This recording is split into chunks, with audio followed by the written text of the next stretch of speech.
Hi, welcome to Chard Review. In an era full of police androids, one of the units grows a conscience and begins to act like a human. But with his battery about to run out, he must face an army of robots and break into the company that created him to steal a new body. Today we will recap the story of the 2015 movie Chappie.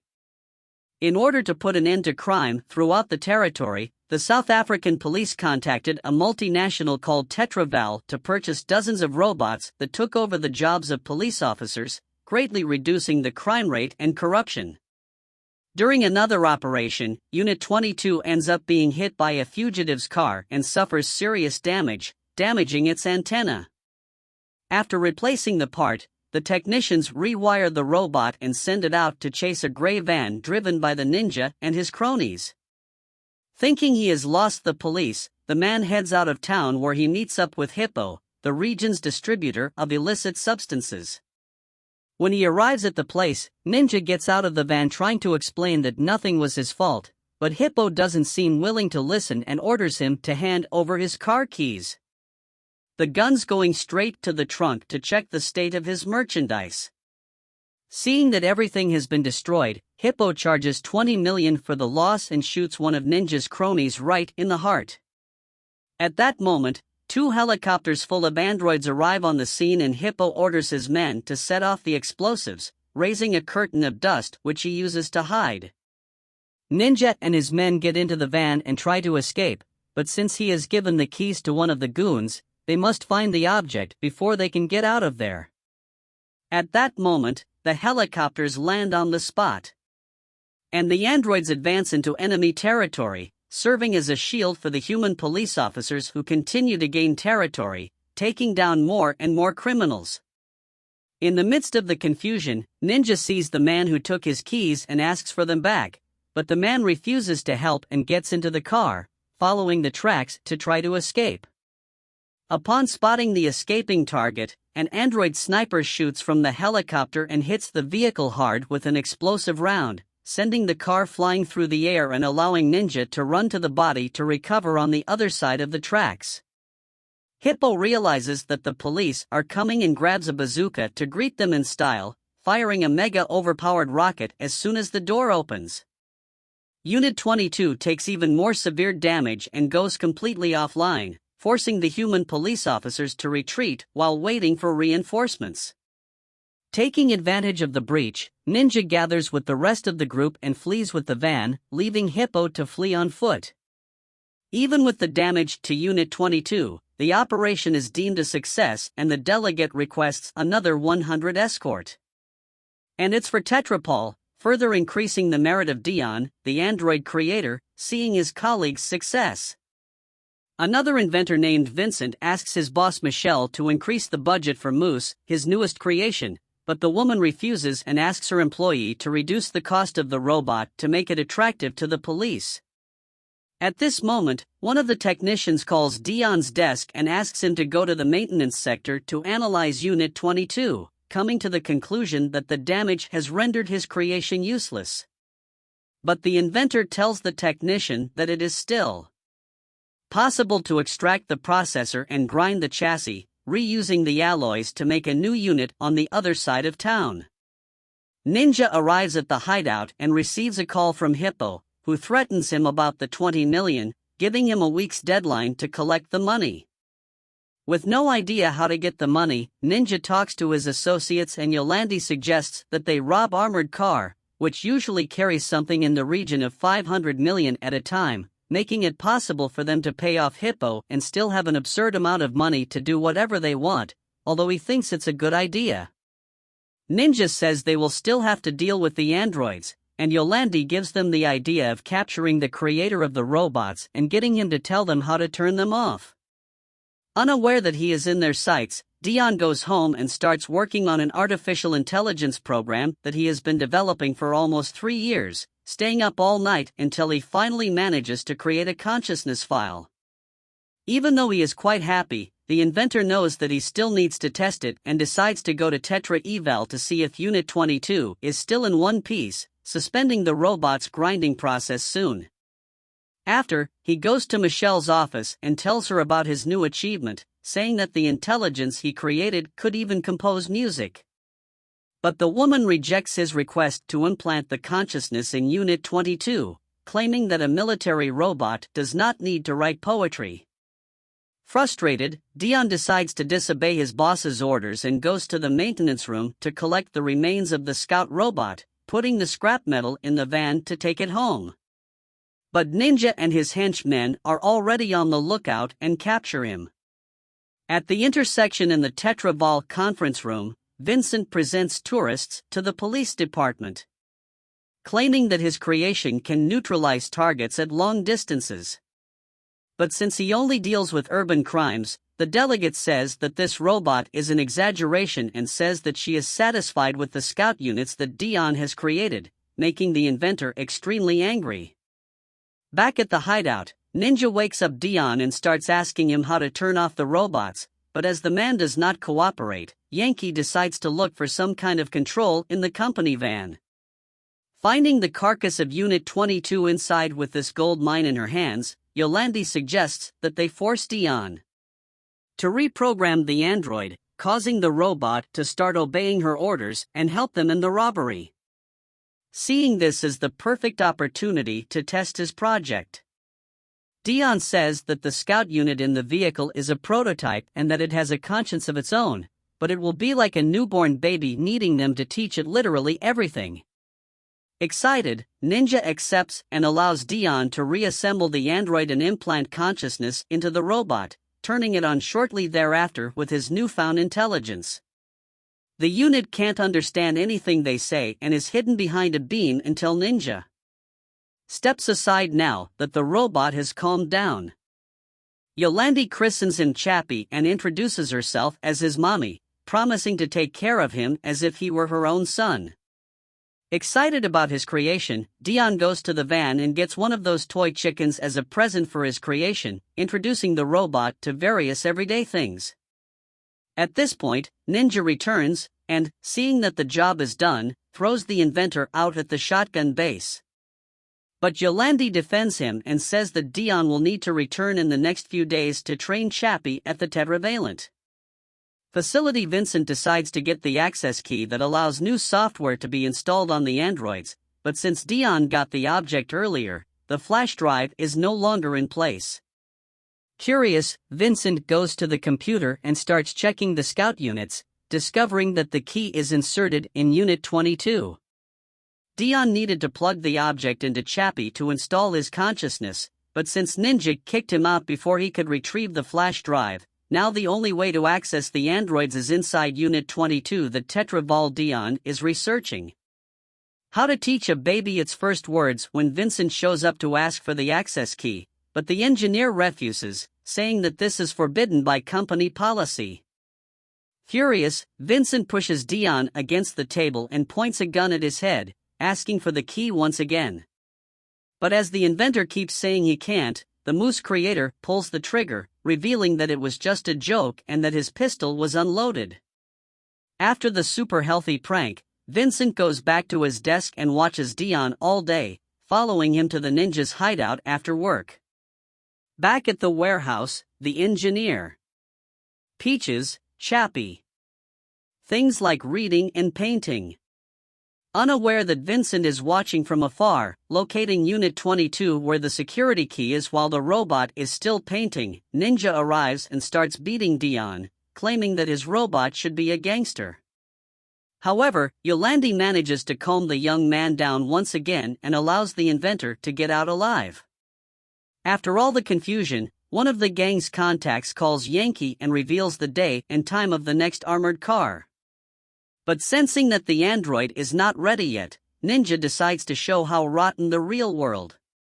To do so, the gangster takes Chappie to a group of homeless people and drops him in the middle of the people who try to run away, thinking he is a policeman.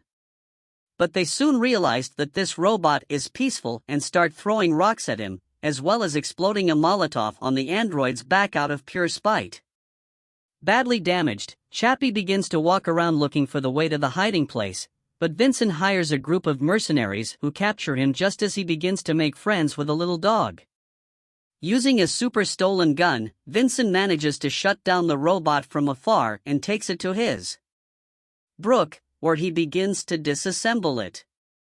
In the middle of the process, Chappie wakes up and starts begging not to be hurt, but the failed engineer takes the grinder to rip off one of the android's arms just for the pleasure of damaging him even more. After leaving the robot without a piece, Vincent takes the screwdriver and removes the cover on its head, exposing both the processor and the access key. With the flash drive in hand, Vincent decides that he will get rid of Chappie and grabs the grinder once more, but the android manages to free himself from the mercenaries and jumps out of the still-moving truck, running towards the hiding place while being shot in the back. Thanks to his reinforced armor, the android does not suffer any damage from the projectiles, but with one arm down and his system overheated by the Molotov, Chappie runs back to his mommy, leaving Yolandi extremely angry at Ninja for letting all this happen to him. To try to fix it, the woman asks Yankee to take some parts they stole and weld a new arm in place, allowing Chappie to have his limb back. After fixing her son, Yolandi decides to tell him some stories and explains to him about the concept of old saying that when we die, our spirit goes somewhere else, allowing us to stay alive, which makes the robot fascinated with the possibility of transferring his consciousness. The next morning, Chappie finds a doll that looks like Yolandi and starts cutting her hair when Ninja shows up to apologize, telling him that he will turn him into the baddest robot in South Africa and giving him lessons on how to be cool. Despite learning well, the android says he cannot shoot people and refuses to commit crimes, including helping with the robbery, which leaves Ninja extremely frustrated.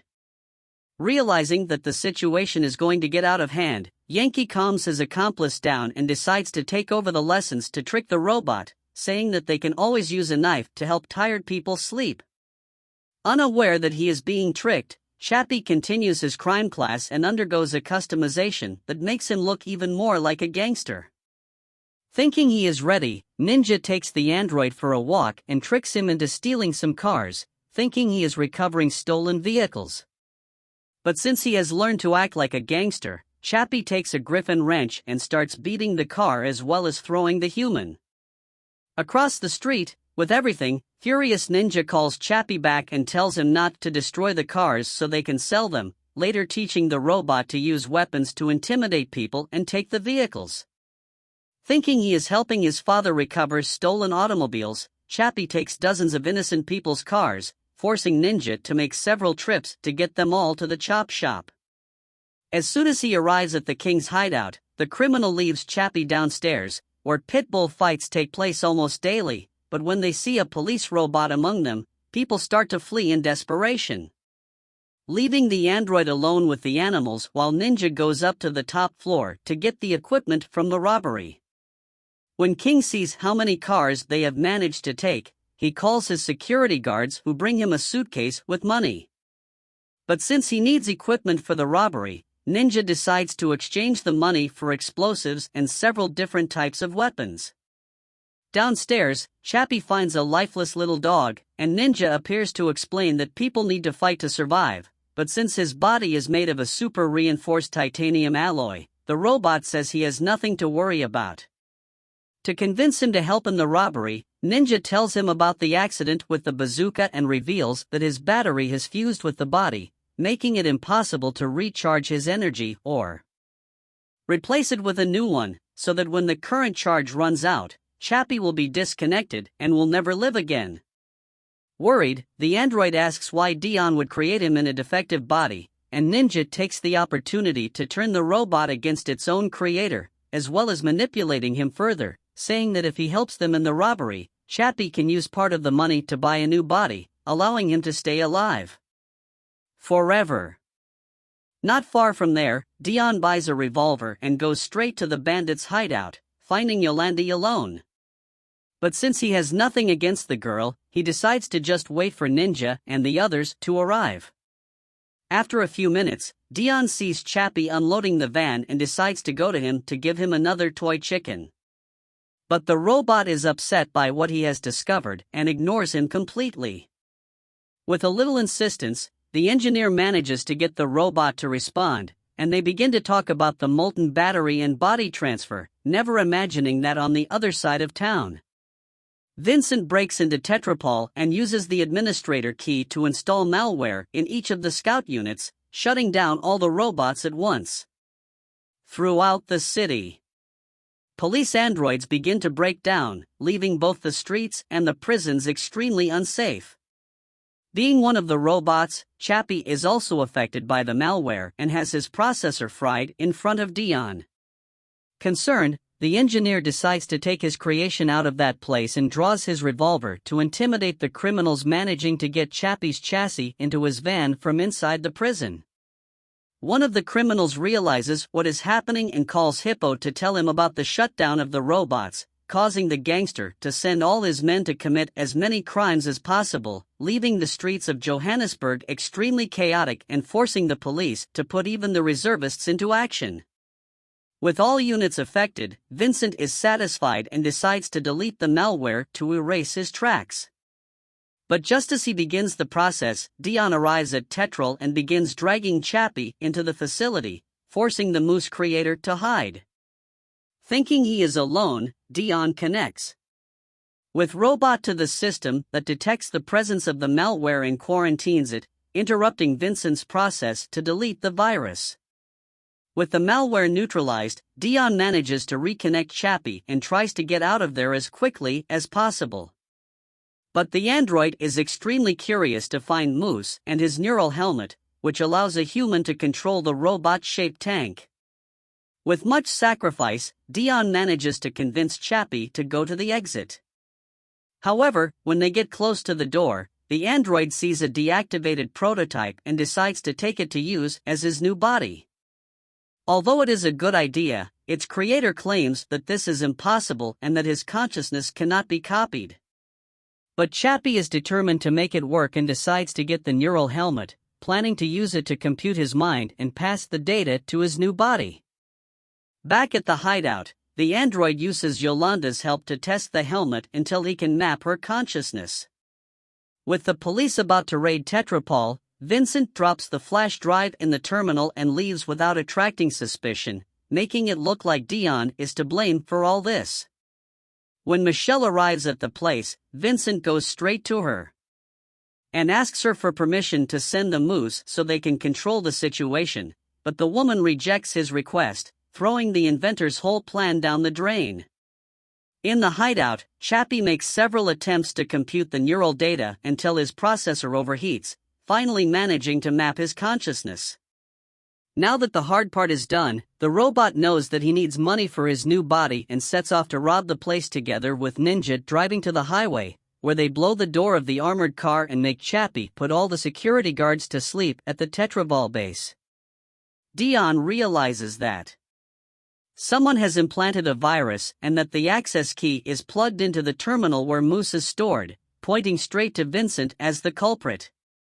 Disgusted, the inventor goes to his colleague's desk and accuses him of having caused all this.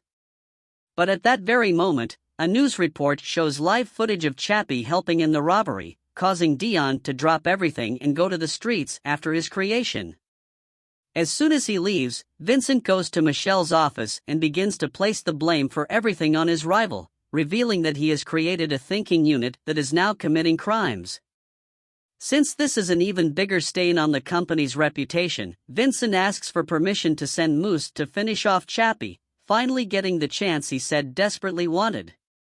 With Michelle's approval, the man goes to the control room and launches Moose in the direction of the hideout, but Dion was already expecting this and took several Super's stolen weapons to deal with the robot inside the van. Chappie asks them to go get his new body in. Ninja reveals that he lied to get his help, meaning that there is no other carcass he can transplant his consciousness into. Furious, the robot starts to freak out. Attacks Ninja, throwing him out of the car just as Dion arrives with the armaments. With little time until the Moose arrives, the engineer talks about the danger they will face and hands over the weapons so Chappie can defend himself, but he knows his battery is running out and refuses to fight, accepting that he will die at that moment. Hippo arrives with his men at the hideout and tries to steal the money from the robbery, But Ninja is willing to defend what is his and starts shooting in his rival's direction, starting an insane exchange of fire. Desperate, Dion and Yolandi asked for help from Chappie, who begins to attach a throwing knife to one of the grenades. But before he can do anything to interfere, Moose finally arrives at the place and begins to eliminate everyone. He finds splitting Yankee's body in half and throwing the torso part against the wall. Furious, Ninja begins to fill the robot with bullets to try to get revenge, but the only thing he manages to do is to become Vincent's next target, getting in the crosshairs of one of the Moose missiles. Luckily, he manages to dodge it and the rocket ends up hitting his van, exploding the vehicle and sending the 500 million flying everywhere, trying to save the money. Hippo and his henchmen start shooting at the robot, but it has no effect either. To finish them all off at once, Moose starts flying and fires a fragmentation mortar, blasting everyone who can't take cover. Seeing Dion exposed, Vincent makes his monster land next to him and starts aiming, but just as he is about to take him out, Chappie appears, jumping over the van and drives his knife right through the Moose's body, leaving the grenade stuck in the target to defend its creator. Unit 22 takes that gun with explosive ammunition and starts firing, damaging several parts of Vincent's robot. But just as Chappie is about to activate the detonator, Moose manages to react and knocks the android out with a hail of bullets. At this point, both Hippo and Ninja shoot at Moose, and one of them manages to hit the camera that transmits the images to Vincent. But the man keeps shooting everywhere and almost hits Yolandi, who is saved by Chappie at the last second. With his ammunition about to run out, Moose takes off and Dion takes the chance to get into the van and try to escape, but Hippo wants the car. Ewan pulls him out, getting into a brawl with him and the ninja. Still, the criminal is much stronger and manages to win the contest fairly easily, landing a shot to the ninja's knee and Dion's belly shortly thereafter. But Hippo turns around and Yolanda's boyfriend takes the opportunity to smash his head in with a shovel. At this moment, Vincent activates his robot's infrared vision and begins to chase the survivors driving through the building. But since he plans to transfer Dion's consciousness to a new body, Chappie asks Ninja to stop the van and goes to his computer to get the neural helmet. Realizing that the android is exposed, Vincent starts shooting at Chappie and ends up hitting the helmet, forcing the android to fetch the device from Tetraval to help. Ninja plans to stay behind and distract Moose so that the others can escape, but as soon as they leave the building, Yolandi jumps out of the van, grabs the explosive weapon, and hits Vincent's robot hard, making her the inventor's new target. Seeing his mother being shot down right in front of him, Chappie gets out of the car and grabs the detonator, activating the explosives that cause Moose to split into 1,000 pieces. With Yolanda's death, Chappie is filled with hatred and asks Dion to take him to the one who caused it all, driving in the poison straight to Tetrapol where Vincent is already waiting for them. As soon as he sees him, the android starts chasing the inventor, throwing a wrench that hits Vincent's leg, even limping. The former military man keeps trying to run away and hit Chappie, but the android has his body fully clothed and suffers no damage, reaching him quite easily. Furious, the robot throws Vincent through a glass door and hits a kick that sends him through the wall. But Chappie is still not satisfied and breaks the human's arm like a stick, totally defenseless. Vincent lies motionless as the android approaches and hurls him against the ceiling with all its might, causing him to fall to the floor, already totally unconscious. With that, Chappie finally calms down and says that he forgives him for everything he has caused, sparing Vincent's life and returning to the entrance, where Dion is waiting. Once in the warehouse, Chappie locks the door and begins the process of mental transference, putting on the Moose helmet and collecting data from his creator's consciousness. Pass on to the prototype. After a few seconds, Dion wakes up in his new, fully healed body and begins to think of a way to also save Chappie. But since he already has the last prototype, the only option he has left is to transfer his friend's consciousness to another unit. To do this, he takes advantage of the access key that Vincent forgot, plugged into the terminal, and locates the nearest scout unit, transferring Chappie's consciousness to his new body and escaping from the building. Seconds before the police stormed the place on the street, Dion meets Chappie and they both run back to the hideout where Ninja is saying goodbye to Yolandi, but while throwing some things away, the man finds his girlfriend's consciousness stored on a flash drive. This happened because while Chappie was testing the neural helmet, he managed to compile his mother's consciousness into a file and put it on a flash drive. So all that is needed is for them to get a new body so that Yolandi can live again. With the file in hand, they bury the girl's old body and Chappie breaks into the Tetraval system to build a body from scratch for her, allowing his mother to finally come back to life. So what did you think of this movie? Leave it in the comments below, and if you like the video, please like and subscribe for more movie review. See you next time.